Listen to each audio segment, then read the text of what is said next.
Oxygen का Avogadro ने जो बताया है वो वास्तविक द्रव्यमान होता है, ठीक है। ऑक्सीजन का वास्तविक द्रव्यमान, और इस वास्तविक द्रव्यमान को हम क्या मान ले रहे हैं? ये जो एवोगाड्रो ने बताया वही ओरिजिनल है, क्योंकि पहले वो ये सॉल्व करके निकाले थे तो ओरिजिनल था, बाद में अलग अलग निकाल के देखा गया तो हुआ नहीं। तो अब बताओ ऑक्सीजन का वास्तविक द्रव्यमान एवोगाड्रो के अनुसार क्या था?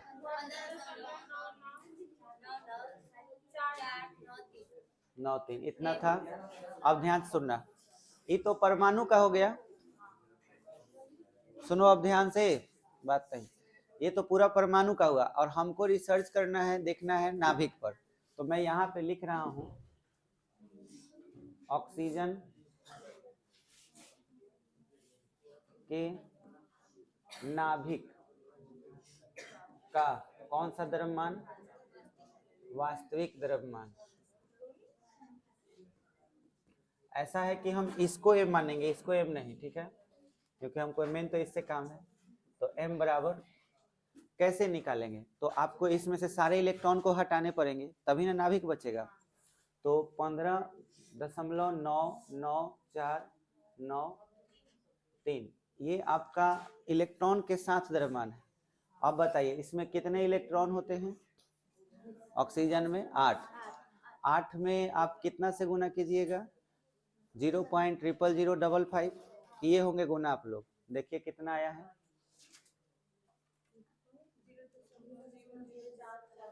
तो उसको इसमें से घटा देंगे तभी ना नाभिक बचेगा। तो हम 0.00440 इसको क्या करने वाले हैं? घटाने वाले हैं, तो वही बचेगा। तो क्या हो जाएगा? 3.5099 और फिर 15 ये बताइए ये किसका द्रव्यमान है? नाभिक का। अब हम आते हैं कि नाभिक का द्रव्यमान क्या होना चाहिए। नाभिक का द्रव्यमान वही होना चाहिए जो प्रोटॉन और न्यूट्रॉन को जोड़ के होगा, लेकिन ये तो रियल वाला वैल्यू है। तो अब बताओ ऑक्सीजन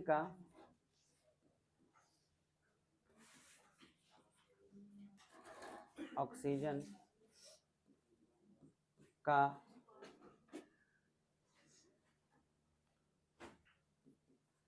निकाला गया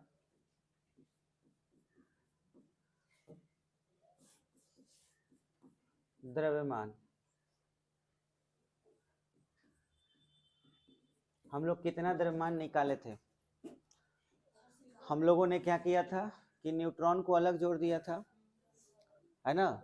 जैसे कि न्यूट्रॉन को जब जोड़े थे तो, और प्रोटॉन को और इलेक्ट्रॉन तीनों को जोड़े थे, तो वो 16 दशमलव कितना आया था? 1.318 इतना आया था। लेकिन इसमें भी अभी इलेक्ट्रॉन क्या है? इंक्लूडेड है, तो इस इलेक्ट्रॉन को क्या करना होगा? माइनस करना होगा। इसलिए ऑक्सीजन के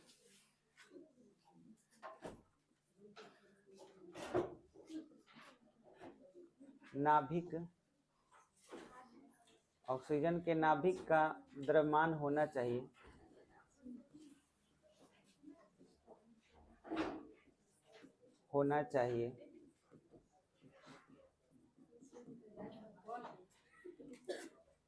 ऑक्सीजन के नाभिक का द्रव्यमान होना चाहिए का मतलब हुआ कि वास्तव में तो इतना है, पर कितना होना चाहिए? तो वो चीज हमको निकालने के लिए क्या करना चाहिए?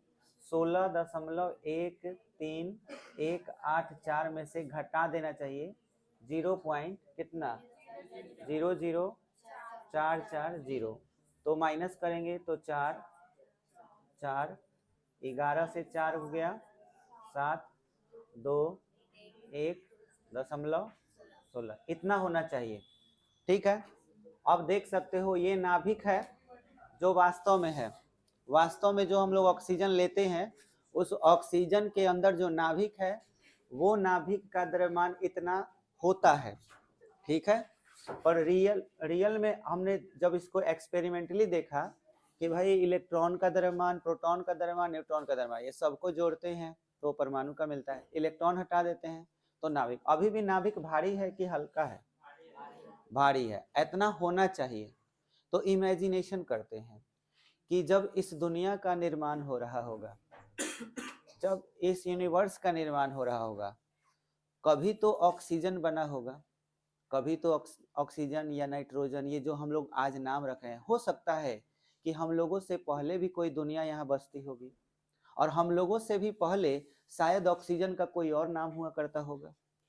ठीक है, कोई और नाम रखा होगा। हम आज ऑक्सीजन कह रहे हैं इंग्लिश में, हो सकता है कि इसका कोई और नाम हो। हाइड्रोजन का हो सकता है कि कोई और नाम हो। आज भले ही हम अपने हिसाब से नाम रख लिए हैं। ठीक है, तो कहने का मतलब है कि नाम बहुत सारे ऐसे हैं जिसके नाम को बदल भी दिया जाए तो बड़ा अजीब टाइप का लगेगा। जैसे अगर हम हवा को पानी कहें और पानी को हवा, तो किससे नहाएंगे? हवा से नहाएंगे। और क्या पिएंगे? हवा पिएंगे, है कि नहीं? कितना अजीब लगेगा। तो बच्चों देखो, ये जो नाम है, नाम में बच जाना, मेन काम पर जाना है। ऑक्सीजन कभी तो बना होगा, और बना होगा तो उसमें नाभिक जरूर होगा, और अगर उसमें नाभिक होगा तो उसमें प्रोटॉन न्यूट्रॉन कभी तो एक साथ आए होंगे, कभी तो बहुत ज्यादा ऊर्जा। तो आपको मैंने बोला था कि नाभिकीय संलयन में क्या होता है, प्रोटॉन न्यूट्रॉन जुड़ते हैं और नाभिकीय विखंडन में टूटते हैं। पर एक क्वेश्चन है कि इन दोनों में से सबसे ज्यादा ऊर्जा किसमें लगता है? नाभिकीय संलयन में। ठीक है, तो जब ये जुड़ रहे होंगे तो उसी वक्त इनके कुछ ऊर्जाएं क्या हो गई होंगी, मतलब कुछ द्रव्यमान क्या हो गया होगा, नष्ट हो गया होगा, और नष्ट होकर किस चीज में बदल गया होगा? एनर्जी में। अब देखो, बहुत पहले तुम लोग केमिस्ट्री में और अलग अलग जगहों पर ये चीज पढ़े होगे, द्रव्यमान संरक्षण का सिद्धांत। द्रव्यमान को ना तो हम नष्ट कर सकते हैं ना उत्पन्न कर सकते। ठीक है, ऊर्जा संरक्षण का सिद्धांत, ऊर्जा को ना तो हम नष्ट कर सकते हैं ना ही उत्पन्न कर सकते हैं। और इंटरेस्टिंग चीज कि इस चीज से साबित हो जाता है आइंस्टीन के नियम से, energy equal to mc square से ये प्रूफ हो जाता है कि हम द्रव्यमान को नष्ट कर सकते हैं। अब द्रव्यमान संरक्षित नहीं रहा, हम द्रव्यमान को नष्ट कर सकते हैं, और द्रव्यमान नष्ट हो गया तो वो एनर्जी में कन्वर्ट हो गया। समझ में आया? यानी कि वो सिद्धांत यहाँ पर फेल हो गया। समझ में आया? तो याद रखना है, द्रव्यमान संरक्षण का सिद्धांत इस जगह पर काम नहीं करता, क्योंकि द्रव्यमान तो खत्म हो गया। सोचो, नाभिक का द्रव्यमान इतना है, होना चाहिए इतना, तो कितना गायब हो गया वो भी देख लेते हैं, कितना गायब हो गया। तो हम इसको द्रव्यमान क्षति बोल सकते हैं जितना गायब हुआ है। तो हम बोल सकते हैं ऑक्सीजन का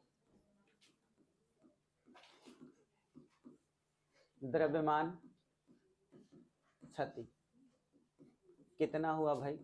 तो टोटल आपका 16.12744 है, 16.12744 माइनस 15.99053, 15.99053 माइनस कर लो। 4 से 3 गया 1, 14 से 5 चला गया 9, यहाँ बच गया 6, यहाँ कितना हो जाएगा? 12 से 9 चला जाएगा 3, और यहाँ 0, तो 10 से 9 गया 1, और यहाँ पे 0, यही ना हो जाएगा। इतना द्रव्यमान खत्म, इतना गायब हो गया, एनर्जी में कन्वर्ट हो गया। मतलब जब जब ऑक्सीजन निर्मित हो रहा होगा, और निर्मित एक बार हो गया है तो दोबारा थोड़ी होगा।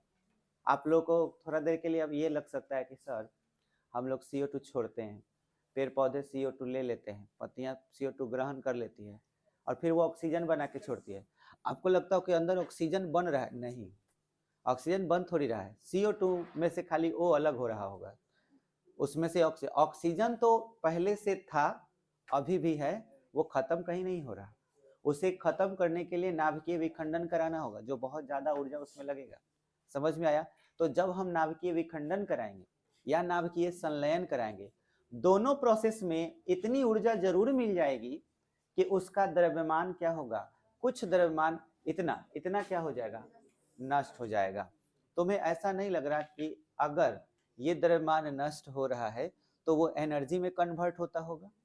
क्योंकि एनर्जी का फॉर्मूला क्या है? यही ना है, आइंस्टीन का यही समीकरण है।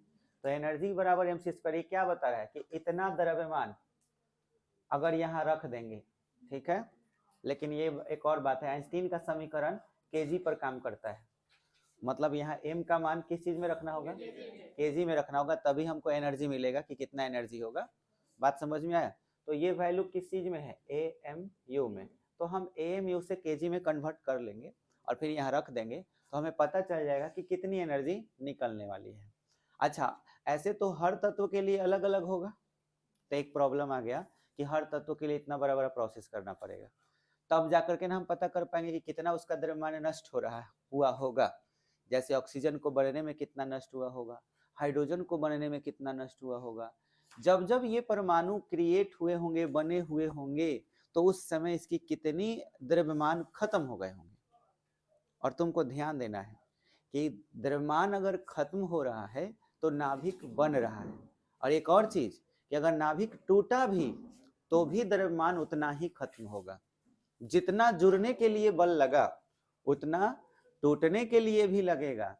तो अब बताओ कि ऐसा नहीं बोल सकते कि ये जो एनर्जी लग रहा है ये जोड़ने के लिए भी वही है, तोड़ने के लिए भी वही है, तो क्या इसे हम बंधन ऊर्जा कह सकते हैं, बाइंडिंग एनर्जी, नाभिक की बंधन ऊर्जा। अगर मैं ये बोलूं कि इसको एनर्जी में मैं यहाँ कन्वर्ट कर दूं फॉर्मूला रख के, तो ये जो एनर्जी आएगी वो किस तरह की एनर्जी आएगी बताओ, बाइंडिंग एनर्जी आएगी। और इससे हमको पता चल जाएगा कि अगर मुझे ऑक्सीजन के मतलब नाभिक को एकदम तोड़ देना है, अलग अलग प्रोटॉन न्यूट्रॉन को एकदम तोड़ देना है, तो मुझे कितनी एनर्जी देनी पड़ेगी, क्या इसके बारे में पता नहीं चल जाएगा? चल जाएगा कि हमको कितना एनर्जी क्रिएट करना होगा किसी एक जगह पर, ताकि ये ऑक्सीजन परमाणु क्या हो जाए, खत्म हो जाए। बात समझ में आया? तो आपको अब जानना है नाभिक की बंधन ऊर्जा, ठीक है। दो चीजों का परिभाषा बड़ा अच्छे से अब आप दे सकते हो। जैसे आपसे पूछा जाए द्रव्यमान क्षति से आप क्या समझते हैं, 2 मार्क्स के लिए रहेगा। तो अब सोचो क्या क्या हुआ है। द्रव्यमान क्षति के लिए तुमने एक एक्सपेरिमेंट देखा, उसमें देखा कि नाभिक वास्तव में परमाणु के जो नाभिक होते हैं उसका द्रव्यमान, और हम स्वतंत्र रूप से प्रोटॉन और न्यूट्रॉन, इलेक्ट्रॉन को तो छोड़ दो, प्रोटॉन और न्यूट्रॉन के द्रव्यमान को जोड़ करके देखते हैं, तो दोनों में एक फर्क नजर आता है। जो वास्तविक द्रव्यमान है वो कम है ना, और जो स्वतंत्र रूप से हमने द्रव्यमान जोड़ा प्रोटॉन का न्यूट्रॉन का वो क्या है, ज्यादा है। ये दोनों में जो द्रव्यमान का अंतर आया, इसी अंतर को हम द्रव्यमान क्षति बोलते हैं। ये हर परमाणु में होता है, केवल ऑक्सीजन में ही नहीं, नाइट्रोजन होगा, कार्बन होगा, सब में। सब जब बने होंगे, सब जब एक दूसरे के निकट आए होंगे, तो इनका कुछ द्रव्यमान एनर्जी में कन्वर्ट हो गया होगा। कैसे कन्वर्ट हुआ होगा, ये आप ऐसे सोचिए, किसी वस्तु को लाइट का स्पीड दे दो, वो एनर्जी में कन्वर्ट हो जाएगा। और लाइट के स्पीड देने के लिए ही तो एनर्जी हम देते हैं। किसी भी वस्तु को अगर आप धक्का दोगे तभी तो वो लाइट के स्पीड में आएगा। लाइट के स्पीड क्या मतलब, स्पीड में आएगा। और बहुत जोर से धक्का दोगे और ज्यादा स्पीड बढ़ेगा। यानी कि अगर ये मार्कर है, मैं इसको ऐसे जोर से चलाऊंगा तो ये स्पीड में तो जाएगा ही जाएगा। मैं खूब जोर से धक्का दूंगा और स्पीड में जाएगा। इतना जोर से धक्का दूं, इतना जोर से कि ये लाइट के स्पीड में आ जाए, फिर ये गायब। क्या हो जाएगा, ये एनर्जी में कन्वर्ट। ये फॉर्मूला यही ना सिखा रहा है। सी मतलब लाइट का स्पीड। अब सोचो, इतना जोर से धक्का देने के लिए तुम्हारे पास भी तो उतनी एनर्जी चाहिए। तुम अपनी एनर्जी इसको दोगे और इतना एनर्जी दोगे कि ये किस चीज में चला जाए, लाइट के स्पीड में। और लाइट के स्पीड में गया किस चीज में कन्वर्ट, एनर्जी में, मतलब गायब हो गया। यही तो है आइंस्टीन का समीकरण। बोलो क्लियर हो पाया? अब हमको ये जानना है कि हर परमाणु में अगर कोई भी एक सवाल आपसे पूछ दिया जाए, जैसे पूछ दिया जाए कि नाइट्रोजन परमाणु में उसकी बंधन ऊर्जा कितनी होती है, नाभिक की बंधन ऊर्जा कितनी होती है, या ऐसे ना पूछे, ऐसे बोल दें कि उसके नाभिक को तोड़ने के लिए कितनी ऊर्जा की जरूरत है, दूसरे शब्दों में ऐसे करके पूछ दे, तो आपको ऐसे ही कैलकुलेशन करना होगा जो लॉन्ग हो जाएगा। तो इसे संक्षेप में सॉल्व करने के लिए एक तरीका है। हम लोग देख रहे हैं कि इसका यूनिट AMU में है, ठीक है। और हम लोग जानते हैं कि एक AMU जो होता है, एक AMU बराबर 6.67, गलती करें क्या, 1 दशमलव होता है ना, एक एटॉमिक मास यूनिट बराबर हमने क्या बात, एक प्रोटॉन का द्रव्यमान 1.67 गुने 10 के पावर -27, इतना एक यूनिट बराबर हम मान के चलते हैं। एक एटॉमिक मास यूनिट बराबर कितना, ये मान के चलते हैं, ये हम जानते हैं। अगर हम इस वैल्यू को एनर्जी बराबर mc² में m के वैल्यू को रख दें तो ये कितने यूनिट की एनर्जी को देगा, एक एटॉमिक मास यूनिट को देगा। हम तुमसे ये सवाल पूछे कि एक कलम का दाम 5 रुपया, 10 कलम का दाम, आधा कलम का दाम 25, एक कलम के दाम 5 रुपया और 10 कलम के दाम माने खाली गुना कर रहा है, आधा कलम हम जैसे कहेंगे कि है आधा तूर के दाम, तब कै रुपया, 2.5, बुद्धि लगाइए दिया सब। सीधे सीधे क्या कर रहे हो कि एक कलम के दाम जितना है 5 रुपया, 5 से गुना करते चल जाएगा। सेम वही बात है, एक कलम के दाम इतना है तो इतना कलम के दाम कितना, उतने जितना आप कह के आएगा, यही ना। देखो बाबू, अगर मैं एक एटॉमिक मास यूनिट का एनर्जी निकाल लेता हूं तो उसी एनर्जी से खाली मुझे गुना कराना होगा, और जैसे ही गुना कराएंगे हमारा आंसर आ जाएगा। बोलो क्लियर हो गया। तो एक फॉर्मूला तैयार कर लेते हैं कि एक एटॉमिक मास यूनिट बराबर कितना एनर्जी होता है। ठीक है, तो ऑक्सीजन की द्रव्यमान क्षति इतनी हुई। चलो अब हम पता करते हैं एक एटॉमिक मास यूनिट की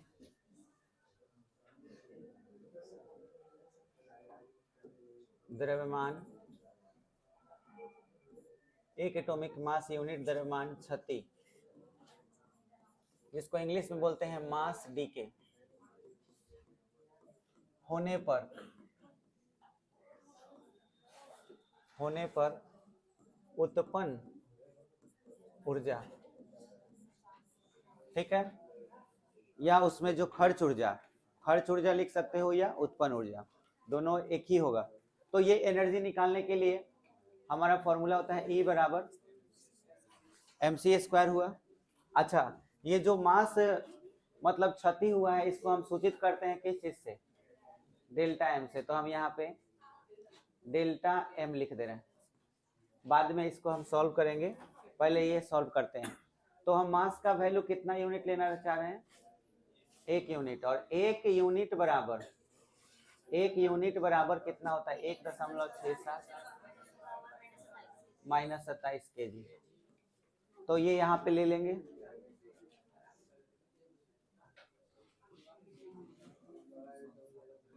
एक 1.67, और यहाँ पे एक्यूरेट वैल्यू लिया जाएगा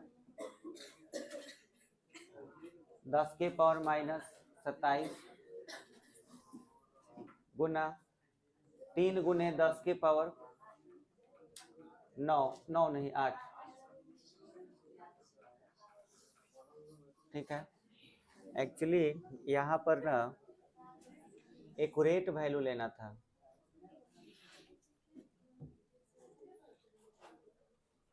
एक 1.67, और क्या था वैल्यू, एक प्रोटॉन का बोलो ना, 6.7 के बाद 2.6.2 इतना था गुना, नहीं ये नहीं था, प्रकाश का चाल, ये तो 10 का पावर -27 होगा, ठीक है। प्रकाश के चाल कुछ अलग था, 2 दशमलव कहाँ से आ गया जी, 299 होगा, हाई हटा दो। अच्छा, उसके बाद 299792458, इसका स्क्वायर था, इसका स्क्वायर हो जाएगा। अब ये पूरा वैल्यू हम लोग लेंगे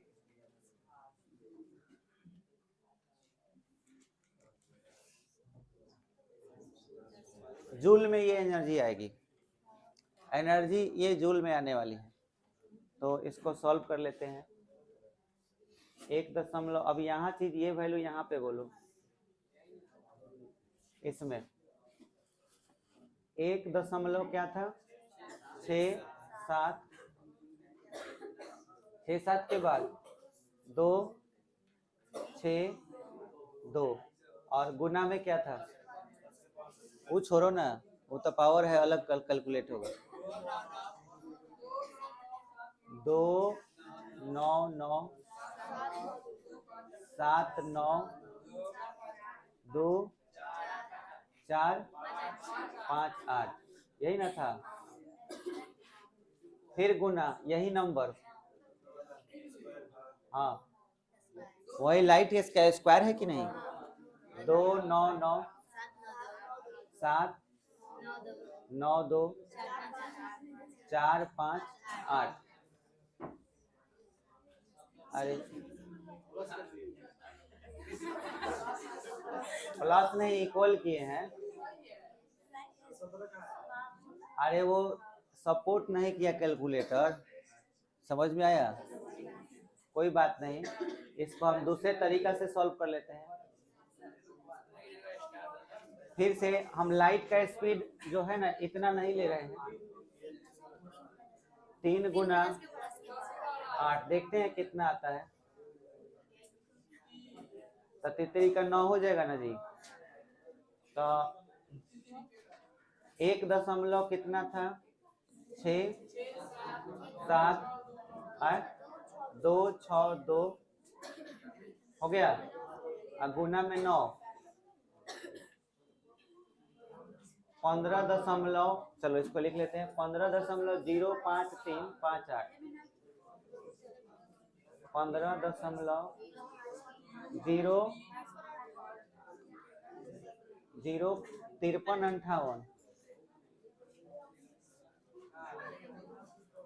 05358 गुने 10 के पावर 8 दूना 16 हुआ, तो 16 माइनस 27 तो कितना हो जाएगा 4 7 4 11 माइनस 11 होगा। अब सुनो, ये एनर्जी किस चीज में आया, जूल में। हम इस एनर्जी को इलेक्ट्रॉन वोल्ट में कन्वर्ट करते हैं, ठीक है। तो इलेक्ट्रॉन वोल्ट याद करो कितना के बराबर होता है।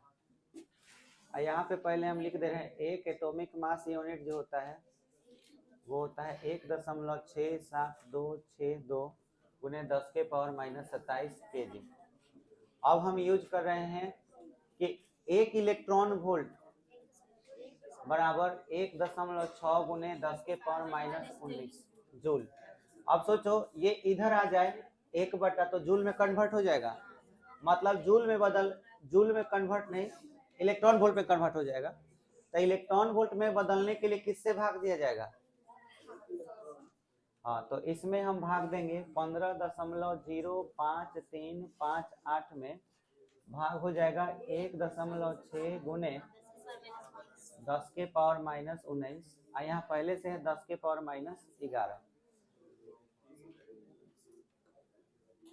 ठीक है। अब इसमें डिवाइड करना है कितना से 1.6 से, तो 9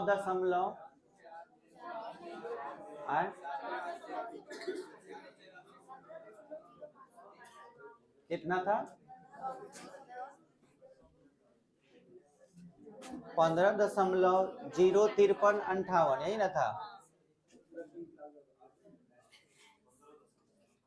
15.05358 डिवाइडेड बाई 1. इलेक्ट्रॉन का द्रव्यमान, इलेक्ट्रॉन का तुम लोग ठीक से मास बोलो, पहला वाला है ना, इलेक्ट्रॉन का चार्ज आवेश। अच्छा इलेक्ट्रॉन का आवेश हम नहीं लिखवाए थे कि कितना होता है, इलेक्ट्रॉन का आवेश पूरा, ये डाटा शायद हम आपको खाली द्रव्यमान ही लिखवाए थे। 1 मिनट चेक कर ले रहे हैं, गूगल तो है नहीं है। 1.6 तो होता ही है, पर शुद्ध वैल्यू रखना है, accurate value. Charge of electron,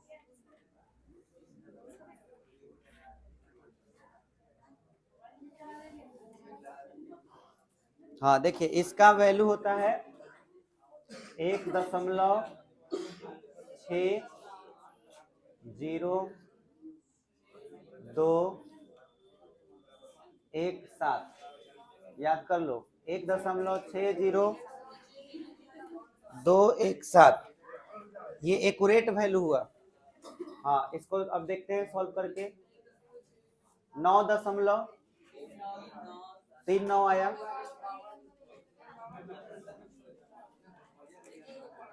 9.39,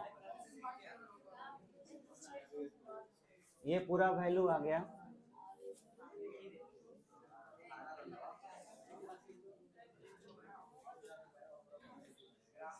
नौ दशमलव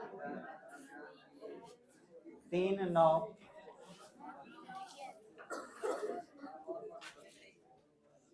ठीक है।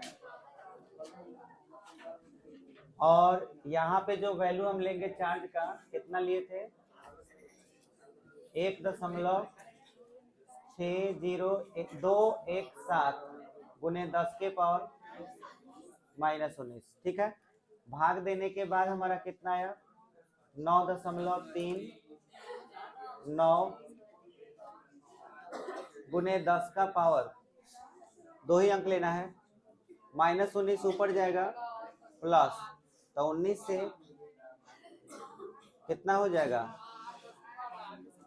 10 के पावर 8, 2 को इसको दे दो तो दशमलव खत्म हो जाएगा,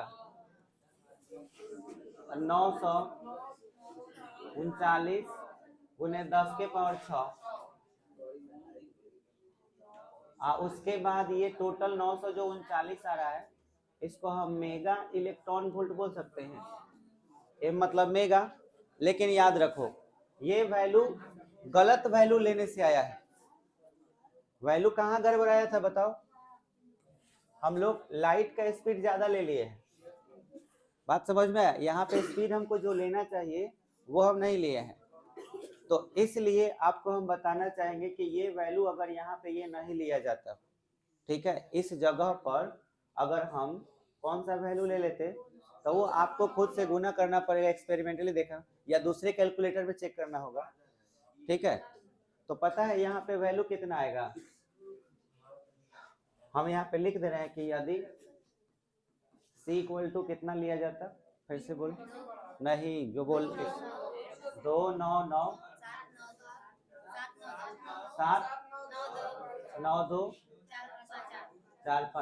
मीटर प्रति सेकेंड। अगर तुम इतना लेते तो ऊपर थोड़ा सा वैल्यू कम हो जाता है, ठीक है।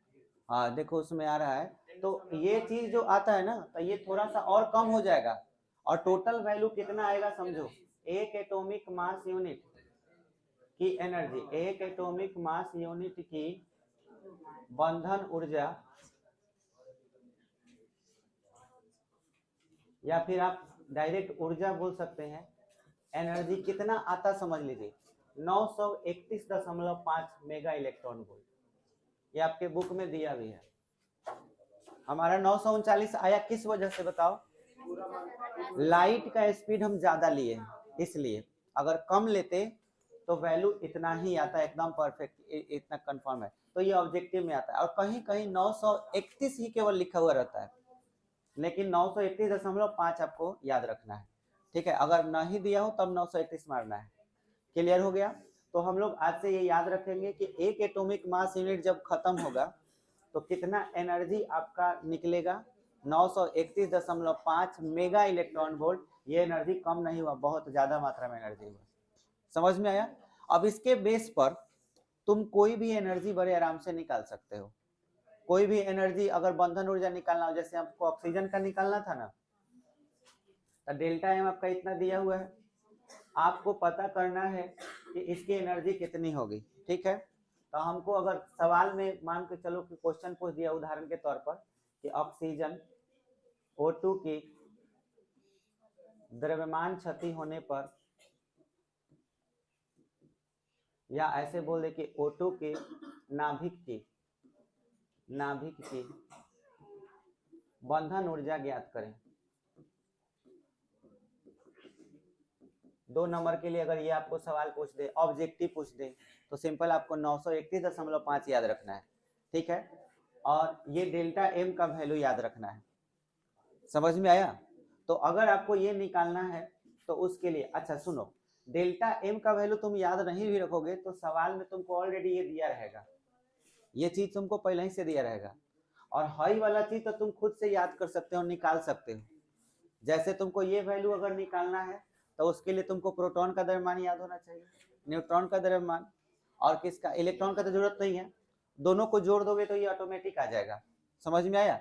अब उसके बाद आपको करना क्या है, अगर O2 के नाभिक की बंधन ऊर्जा पूछ रही है तो आपको द्रव्यमान क्षति डेल्टा एम मालूम होना चाहिए। डेल्टा एम कितना है, 0.13691 एटॉमिक मास यूनिट। समझ में आया।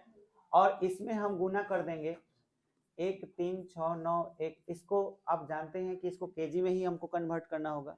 तो आप जानते हैं 1 एटॉमिक मास यूनिट बराबर कितना, 1.67। अब 67 लीजिएगा क्योंकि हम न्यूमेरिकल सॉल्व कर रहे हैं।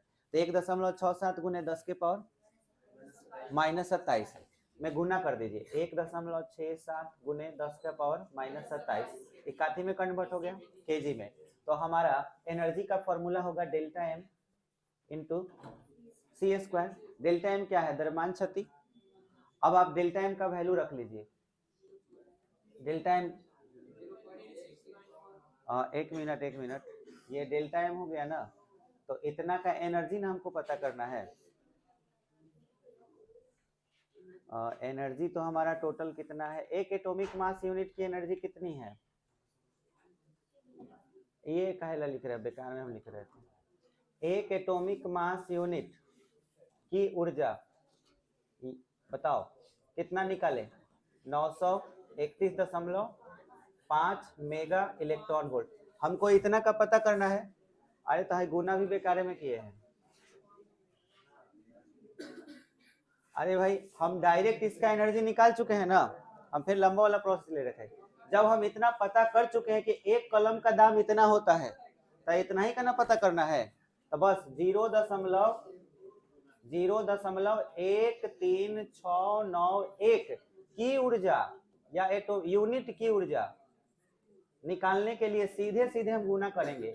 931.5 गुना 0.13691, इसको गुना कर लेते हैं।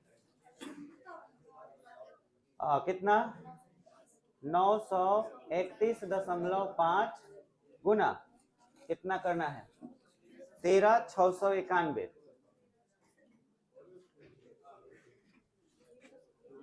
0.13691 इक्वल 127.5। आपको 127.5 लिख लेना है। कितना हो जाएगा, 127.5 मेगा इलेक्ट्रॉन वोल्ट। ये हो गया एनर्जी आपका। मतलब आपको एक ऑक्सीजन के नाभिक को तोड़ना है तो आपको कितना एनर्जी चाहिए, 127.5 मेगा इलेक्ट्रॉन वोल्ट। बोलो ये बात क्लियर हो गया किस तरह से हम एनर्जी कन्वर्ट करते हैं। एक बार फिर से शुरू से शॉर्टकट में सुन लेते हैं कि हम लोगों ने क्या सीखा आज। ठीक है, ध्यान से सुनिए। आप लोगों को अभी तक हो सकता है किसी को नहीं भी बुझाया हो, तो अभी सुनोगे एकदम सब समझ में आ जाएगा कि हम क्या तुमको सिखाए। कोई भी परमाणु में क्या मौजूद होता है, तो प्रोटॉन और न्यूट्रॉन और इलेक्ट्रॉन मौजूद होता है। इसका द्रव्यमान मान लेते हैं कि 10 है थोड़ा देर के लिए। अगर ये 10 इसका द्रव्यमान है तो आया कैसे होगा, प्रोटॉन न्यूट्रॉन इलेक्ट्रॉन को जोड़कर कि इनका कुल द्रव्यमान कितना होगा। तब प्रोटॉन न्यूट्रॉन और इलेक्ट्रॉन इस सब का द्रव्यमान जोड़ के कितना है, 10 मान लेते हैं। लेकिन जब हम अलग प्रोटॉन मतलब इस तीनों को जोखे, एगो तराजू में तीनों को जोख दिए तो कितना आया, 10। अब देखना अलग अलग जोख रहे हैं, प्रोटॉन को अलग जोखे, न्यूट्रॉन को अलग जोख दिए, इलेक्ट्रॉन को अलग जोख दिए। अब तीनों को तब अलग अलग जोड़ेंगे तो आ गया 12, मतलब 10 से ज्यादा आ गया। समझा। मतलब मैंने प्रोटॉन न्यूट्रॉन इलेक्ट्रॉन को एक साथ जब जोखा तो 10 है, यही अलग अलग जोख दिए तो कितना हो गया, 12 हो गया। अलग अलग ऐसा नहीं है कि इसमें से काट के जोखे हैं, हम एक्सपेरिमेंटली एक प्रोटॉन को देखे कि हाँ यहाँ प्रोटॉन है, यहाँ न्यूट्रॉन है, यहाँ इलेक्ट्रॉन है, सोचते हैं कि इसको अलग अलग जोख लेते हैं। यही चीज तो परमाणु के अंदर होता है, तो दोनों तो बराबर ही होना चाहिए। तब वैज्ञानिक लोगों ने क्या किया कि अलग अलग सबका मान निकाल दिया, जोड़ा, देखा, तब मैच नहीं किया। तो अभी लोग घबरा गया कि अरे नाभिक है तो में और कुछ हो रहता तो तनी सा भार ज्यादा होना चाहिए, तो भार कम हो गया। तो बड़ा सोचने वाला बात है, ये काहे कम हो गया, इस सोच में पड़ गया। किसी को इसका जवाब नहीं था, लेकिन आइंस्टीन सोच लिया कि द्रव्यमान खत्म किया जा सकता है। यहाँ पर इनको बनने में ही कुछ द्रव्यमान इनका क्या हो गया है, एनर्जी में कन्वर्ट हो गया है। बात समझ में आया? तो कितना का गैपिंग है, तो 2 यूनिट का जो गैपिंग है इसको कहा जाता है क्या चीज, द्रव्यमान क्षति कहा जाता है। और ये क्या हो गया है, गायब हो गया है। ये गायब होकर के काफी में कन्वर्ट हो गया है, एनर्जी में कन्वर्ट। उस एनर्जी को हम लोग कहते हैं बंधन ऊर्जा। समझ में आया? मतलब इस एनर्जी से ये टूट भी सकता है और इसी एनर्जी से जुट भी सकता है, दोनों हो जाएगा। तो ये बंधन ऊर्जा हो गया। अब हमें जानना था कि ये ऊर्जा कितना है, ये कितना ऊर्जा का है। तो हम क्या किए कि 1 यूनिट का ऊर्जा निकाले। 1 यूनिट का ऊर्जा मान के चलो 50 है, जो अभी 50 के जगह पर हमने क्या निकला 931.5, 931 से मान लो। तुमने आज सीखा कि 1 यूनिट का ऊर्जा कितना है, 931। तो एकरा से तो अब कुछ निकाल सकते हो। तुमको पता करना है कि पूरा 12 के यूनिट कितना होगा। समझ में आया? अगर हमको खाली प्रोटॉन न्यूट्रॉन का पता करना है, प्रोटॉन न्यूट्रॉन का, तो इलेक्ट्रॉन हटा दो, तनी सा इलेक्ट्रॉन हटा दो, तब मान के चलो ये 9 हो गया। इसमें से इलेक्ट्रॉन हटा दो, मान लो कि कितना हो गया, 10 हो गया, चाहे 11 हो गया, 11 हो गया, हो गया। तो ये नाभिक हो गया, ये भी नाभिक हो गया। क्लियर हो गया? तो अब इनमें आप गौर से देखिए कितना का फर्क है, 2 का। 2 यूनिट क्या है हमारा, द्रव्यमान शक्ति। हम जानना चाहते हैं कि कितना ऊर्जा है इसका, तो हम खाली इतना पता करेंगे कि 1 यूनिट की एनर्जी कितनी होती है, तो कितना हुआ। अब हम आराम से इसका यूज हर परमाणु में करते रहेंगे। हमको 2 यूनिट पता करना है, हमें 2 से गुना कर देंगे, आंसर हो जाएगा। अगर हमको किसी और का पता करना है, उसमें 3 से गुना कर देंगे। सारा मान जो था वो दशमलव में था, इसलिए तुमको हो सकता है कि बाउंस कर रहा हो, बुझा नहीं रहा हो, लेकिन ये भारी चीज नहीं है, बहुत आसान सा बात है। एक चीज को पूरा आप जोख रहे हो तो अलग वजन है, और उसी में के सामान को अलग अलग कहीं मार्केट में आपको मिल गया, माने यूं समझ लो एक सामान है, एक मतलब कि थैले में सामान भरा हुआ है, उसको मैंने जोख के देखा तो 100 ग्राम, और वह बाजार में अलग अलग जाके खरीदे या तीनों के अलग अलग जोख के जोड़े तो 100 से ज्यादा आ गया। तो कुछ तो घोटाला है, कुछ तो गायब है। बात समझ में आया? वही चीज इसमें भी है। तो उम्मीद है कि आप लोग को समझ में आ गया होगा। नहीं समझ में आ गया तो भी कोई बात नहीं, हमने पूरा ईमानदारी से समझा दिया। चलिए, उसके आगे ये नोट करना है आपको, जितना आप लिखे थे उसके आगे, और लास्ट में आपका डेफिनेशन लिखाएगा द्रव्यमान शक्ति का और बंधन ऊर्जा का। ठीक है, पहले उतार लीजिए।